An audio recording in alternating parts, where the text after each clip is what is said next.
So I love doing taekwondo and was once a national champion. But a lot has changed since then. I went off to medical school, became a physician. I had a son and then a daughter. And I developed a chronic disease for which there is no cure. In 2000, when I was diagnosed with multiple sclerosis, I turned to the best MS center I could find, the Cleveland Clinic. I saw the very best doctors receive the best care possible, taking the latest, newest drugs. Still, by 2003, my disease had transitioned to secondary progressive MS. I took the recommended chemotherapy. I got the tilt-recline wheelchair. I had one with a motor I could drive around. I took Tysabri and then Cellcept, but continued to become more severely disabled. My disease had transitioned. I was afraid that I was going to become bedridden. I turned to reading the latest research using pubmed.gov. I knew that brains afflicted with MS over time shrank. I therefore went to every night reading the latest medical research about the diseases in which brains shrink. These diseases were Huntington's, Parkinson's, and Alzheimer's. I saw that in all three conditions, the mitochondria do not work well, leading to shrinking brains. With more searching, I found studies in which mouse brains and their mitochondria had been protected using fish oil, creatine, and coenzyme Q. I translated those mouse-sized doses into human-sized ones and began my first round of self-experimentation. The rapidity of my decline slowed, and I was very grateful, but I was still declining.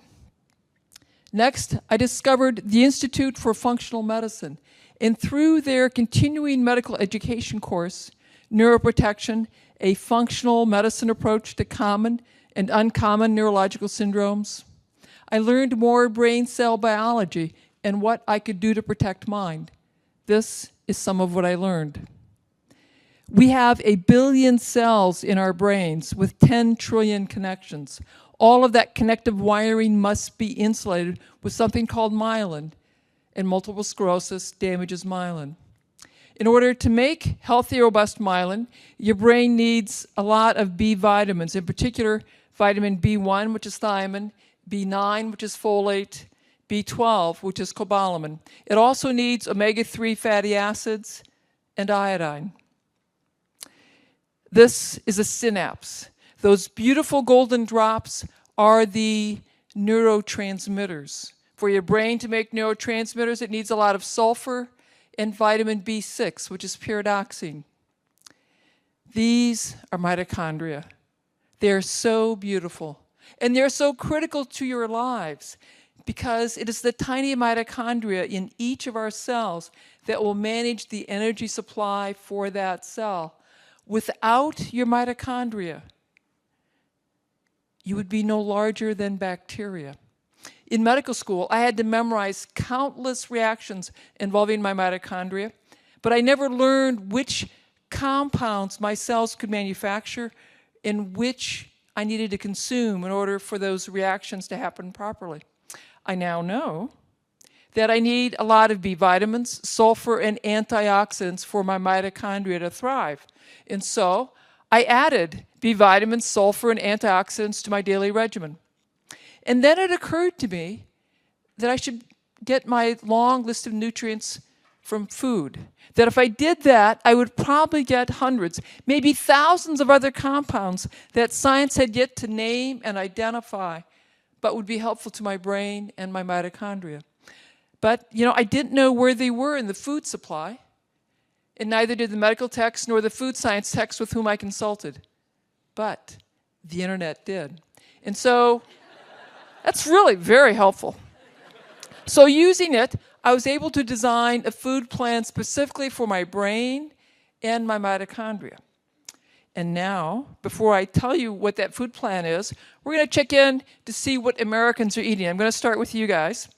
So I want you to think back to the last 24 hours Add up all the fruits and vegetables that you've eaten. Don't include potatoes or corn because those are starches. Now, if you could cover a dinner plate heaped high, raise your hand. Come on, don't be shy, raise your hands. Okay, now if you could cover 2 dinner plates, keep your hands up. Anyone can have eaten 3 dinner plates. Look around, see how few hands are up, okay? Now we're gonna check with another family. This is from Hungry Planet by Peter Wenzel. It shows what this American family will eat in the coming week. Look closely and you're gonna see a lot of processed foods in boxes, jars, and other containers. This is how most Americans eat, and this is how most societies eat as they become more affluent, and it's likely why as societies become more affluent, their health declines. This slide is from work done by Professor Lauren Cordain. He is showing the percent of Americans whose daily intake is below the recommended daily allowance for a variety of important nutrients. On the bottom half of the slide are you'll see that less than half of us take in enough B vitamins, vitamin C, and vitamin A. Now, if you look at the top half of the slide, you'll see that 2/3 of us do not take in enough calcium, magnesium, zinc, or iodine, and that 80% do not take in enough omega-3 fats. You are all starving yourselves. We are alive because of complicated chemical reactions. If you're not providing the building blocks, that is the vitamins, minerals, essential fats, those reactions cannot happen properly, leading to the wrong structures being made or structures simply not being made at all. You set the stage for chronic disease. This is why our children are born with jaws that are too small, leading to crooked teeth and smaller brains. This is why your blood vessels become stiff as you age. This is why 1 in 3 American children, or 1 in 2 if you're African American or Hispanic, will become diabetic and obese as children or young adults. This is why if you go to our schools, every year we have more and more children with severe learning problems and severe behavior problems. But it does not have to be this way. For 2.5 million years, humans ate what we could gather and hunt. They're called foragers, also known as hunter-gatherers. That hunter-gatherer diet, that paleo diet, consists of leaves, roots, berries, meat, and fish. It's locally obtained, fresh, in season, and of course, organic. The Inuits in the far north ate very differently than the Africans on the savannah. And yet, when scientists have analyzed these hunter-gatherer diets, they exceed the recommended daily allowance 2 to 10-fold, depending on the nutrient. These ancient peoples know more about eating for optimal health and vitality than we physicians and we scientists. The hunter-gatherer diet has more nutrition than the American Heart Association diet, more nutrition than the American Diabetes Association diet, and more nutrition than the USDA Food Pyramid diet.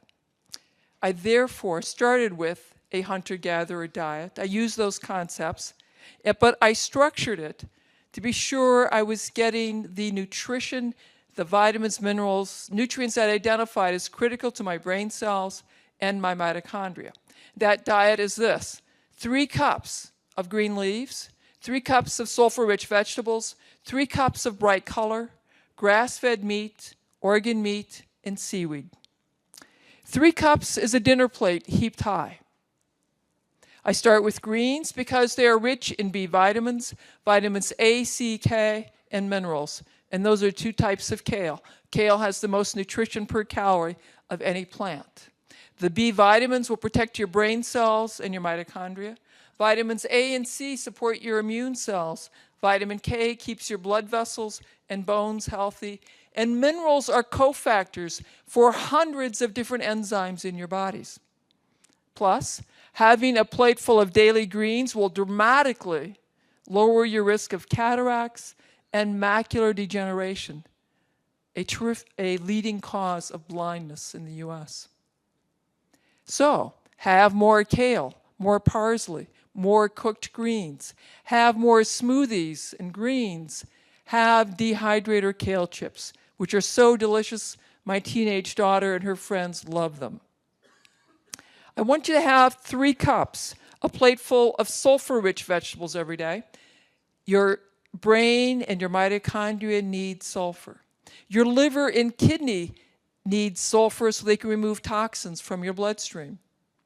The cabbage family is rich in sulfur. That includes cabbage, broccoli, cauliflower, Brussels sprouts, turnips, rutabagas, radishes, collards, and kale. The onion family is also rich in sulfur. Onions, garlic, leeks, chives, shallots, and so are mushrooms and asparagus. I also want you to have a plate, 3 cups, preferably 3 different colors every single day. Colors are flavonoids and polyphenols. These are potent antioxidants that will support your retina, your mitochondria, your brain cells, and the removal of toxins. You can get your colors from vegetables like beets, carrots, peppers, red cabbage, or you can get them from berries and brightly colored fruits like peaches and oranges. I want you to have high-quality protein that's rich in omega-3 fatty acids. Omega-3 fatty acids are very important to insulate that wiring in your brain. It's also critical for the development of your jaws so you can have straight teeth and a larger brain. Therefore, have wild fish, in particular salmon and herring. Also have grass-fed meat every day. Our ancient societies all valued organ meats. And organ meats are concentrated sources of vitamins, minerals, and coenzyme Q. They are particularly potent at supporting your mitochondria. Therefore, have organ meats like liver and onion, heart, tongue, gizzards, sweetbreads once a week. The ancients would travel great distances or trade to ensure access to seaweed. Seaweed is a rich source of iodine and selenium. Your brain needs iodine to make myelin, the insulation for the wiring. It also needs iodine to remove toxins, in particular mercury, lead, and heavy metals. And adequate iodine lowers your risk of breast cancer and prostate cancer. Studies have shown that 80% of Americans have a relatively low iodine. Therefore, have seaweed at least once a week to ensure and maintain adequate iodine levels. Most Americans can't imagine eating 9 cups, 3 platefuls of vegetables and berries every day. But if you will commit to having 9 cups of these incredibly healthy, wonderful for you vegetables and berries every day, before you have grain, potatoes, dairy, you will have dramatically increased the vitamin and mineral content of your diet. Plus, you will have dramatically lowered the risk of food allergies. Food allergies and food sensitivities are far more common than we realize. They're difficult to diagnose, and in particular, sensitivity to gluten, the protein in wheat, rye, and barley, and to dairy, the casein protein in dairy, is associated with a wide variety of health problems, including but not limited to eczema, asthma, allergies, infertility, irritable bowel, fibromyalgia, chronic fatigue, arthritis, chronic headache, neurological problems, and behavior problems. Yes, it will cost more to eat these beautiful vegetables and berries. But I assure you, you are going to pay the price. You will pay the price now for food that restores your health and vitality, or you pay the price for doctor's visits, prescription drugs, surgeries, missed time from work, early retirement, and nursing home care. The choice is yours. Okay, 7 years, I got the best care, the latest, newest drugs, and continue to get more disabled. By November of 2007, I could not sit in a chair like you are now. I had to be reclined in a zero-gravity chair like this at home or at work or in bed. I could walk short distances using 2 canes. I was losing my keys, my phones. I was having nightmares that my chief of staff had pulled my clinical privileges. That is when I designed a diet specifically for my brain cells and my mitochondria. That's when I became a modern-day hunter-gatherer. 3 months later, I could walk between exam rooms using one cane. The month after that, I could walk throughout the hospital without a cane. At 5 months, I got on my bike for the first time in a decade, and I pedaled around the block. 9 months into my new way of eating, I pedaled 18 miles. The following year, I did a trail ride in the Canadian Rockies. I am the canary in the coal mine, here as a warning to all of you. We have a choice. We can continue to eat that delicious, convenient, tasty, processed food and watch ourselves and our children grow steadily more overweight, depressed, and diabetic. Or we can continue to watch healthcare costs balloon out of control, bankrupting us individually and collectively as a country. Or we can eat for our mitochondria, eating vegetables and berries, grass-fed meat, organ meat, and seaweed, and have more vitality. We all have a choice. I choose to teach the public about the healing power of food and to conduct clinical trials. We are testing my interventions and others with secondary progressive MS. We'll present our research on Sunday at the 2011 Neuroscience Conference. The results are breathtaking. We all have a choice. I challenge you to become modern-day hunter-gatherers and eat for your mitochondria and become ambassadors for your mitochondria. For if I can rise up from a tilt-recline wheelchair doing this, imagine what eating for your mitochondria can do for you, your family, your country, your community, your world. We have a choice. What will yours be? Thank you.